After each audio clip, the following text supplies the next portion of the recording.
आप तमाम लोगों ने वक्त निकाला। सबसे पहले मैं आरिफ साहब आपसे पूछना चाहूँगी कि क्या वजह है कि हमारी सोसाइटी में जो तलाक है या जो खुला है या जो ब्रोकन रिलेशनशिप है उसकी तादाद में हमें मुसलसल इजाफा देखने को मिल रहा है? Thank you very much madam. ये एक वजह तो है नहीं कि आपने कहा कोई वजह, ये वजूहात का एक मजमुआ है जिसमें आपकी मकामी वजूहात भी हैं, नेशनल रीजंस भी हैं और इंटरनेशनल रीजंस भी इसमें शामिल हैं। हम सारों को अगर थोड़ा थोड़ा देख लें तो एक बात बार बार रिपीट करने की ज़रूरत नहीं है, लेकिन उसकी तरफ इशारा करना ज़रूरी है कि हमारा मीडिया इसमें जो रोल प्ले कर रहा है जी, जिसमें एक्स्ट्रा मैरिटल अफेयर्स को, प्रमोट किया जाता है। इवन एडल्ट्री को क्राइम नहीं शो किया जा रहा, उसे स्टेटस सिंबल शो किया जा रहा है, उसे नॉर्मल चीज़ें बताई जा रही हैं कि जो हमारा घर का रिश्ता है वो हमारी ड्यूटी है, एक हमारा दिल का रिश्ता है, मोहब्बत है, तो मैं दोनों को पूरा कर रहा हूँ या दोनों को पूरी कर रही हूँ, तो ये ठीक है, इट इज़ ओके। हमें ये चीज़ बताई जा रही है उन ड्रामों के जरिए, उस मीडिया के जरिए। This is number 1 reason. Number 2 reason आप देखिए कि कोई भी चीज़ प्रमोट होती है उसके पीछे कारपोरेट सेक्टर है। कोई नज़रिया प्रमोट हो, कोई किताब प्रमोट हो, उसके पीछे कारपोरेट सेक्टर के मखसूस बेनिफिट्स हैं जिसमें उन्हें फ़ायदा हासिल हो। घर एक यूनिट है, अगर एक इकाई होगा अखराजात कैसे होंगे? घर टूट जाएगा, 2 घर, 2 टीवी, 2 फ्रिज, 2 केबल के bill, everything will be doubled.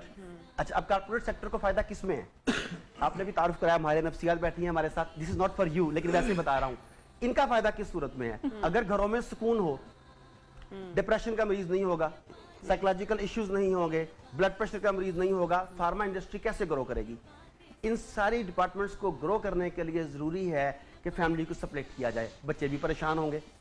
ये कारपोरेट इंडस्ट्री का फायदा है इसमें, दैट इज नंबर 2। नंबर 3 जिसपे बहुत कम लोग बात करते हैं वो है इंटरनेशनल एजेंडाज। अगर आपने यूएनओ का एजेंडा 21 पढ़ा है, आप ही समझते हैं कि इस खित्ते में जो बात मैं समझ रही हूँ कि इंटेंशनली वो इंग्रेडिएंट्स ऐड किए जा रहे हैं हमारी सोसाइटी में थ्रू मीडिया, आपने वो मीडियम बताया। इसी खित्ते में नहीं, ये ओवरऑल बता रहा हूं पूरी दुनिया में। देखिए यूएनओ के 2 मेजर प्लान जो हैं इस वक्त, एजेंडा 21 जिसे कहते हैं और एजेंडा 2030 कहते हैं, उसमें डीपॉपुलेशन बाकायदा एक शिक के तौर पे शामिल है। अगर फैमिली इकट्ठी होगी तो डीपॉपुलेशन पे कैसे तकमील होगी आपकी? उन्होंने देखे नारे लगाए बच्चे 2 ही अच्छे, वो कैसे हो सकेगा? उसके लिए बाकायदा प्लानिंग करनी पड़ेगी।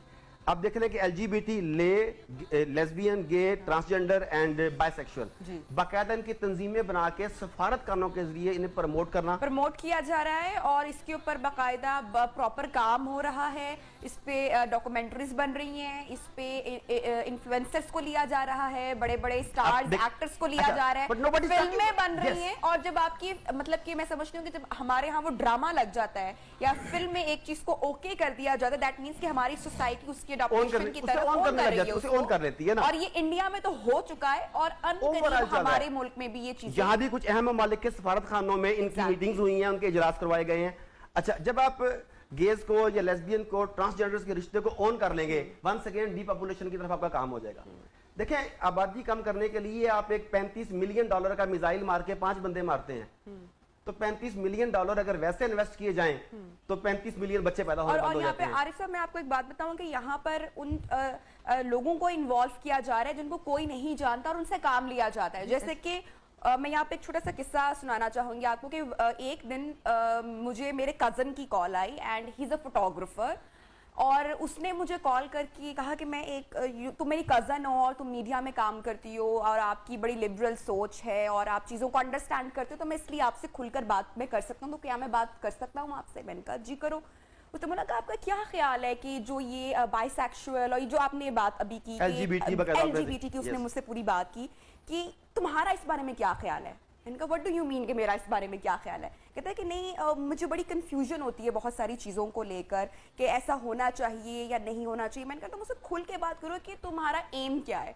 तो देन ही टोल्ड मी कि मुझे बहुत हायर फंडिंग बाहर से मुझे कहीं से हो रही है और they asked me to make a documentary on that.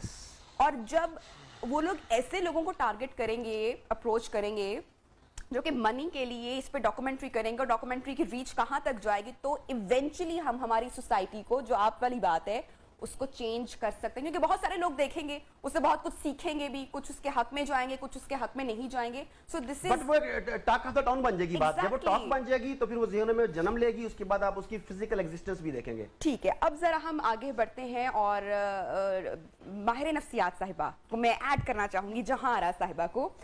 हम हमेशा ये सुनते हैं बात कि भाई शादी मत तोड़ना, क्योंकि इससे नस्लें तबाह हो जाती हैं। ये सिर्फ मर्द और औरत का घर ख़राब नहीं होता, बल्कि इससे जो है एक पूरी जनरेशन आपकी एंड हो जाती है। और क्या आपको ये नहीं लगता कि जो एक एब्यूसिव रिलेशनशिप होता है, जिसमें माँ की चाहे गलती हो, चाहे मर्द की गलती हो, किसी की भी गलती हो, जब एक एब्यूसिव रिलेशनशिप में जो बच्चे देख रहे होते हैं, क्या उससे जनरेशन तबाह नहीं होती? इस पर कभी किसी ने बात क्यों नहीं की है? ब्रेक पर जब जा रहे हैं, जब वापस आएंगे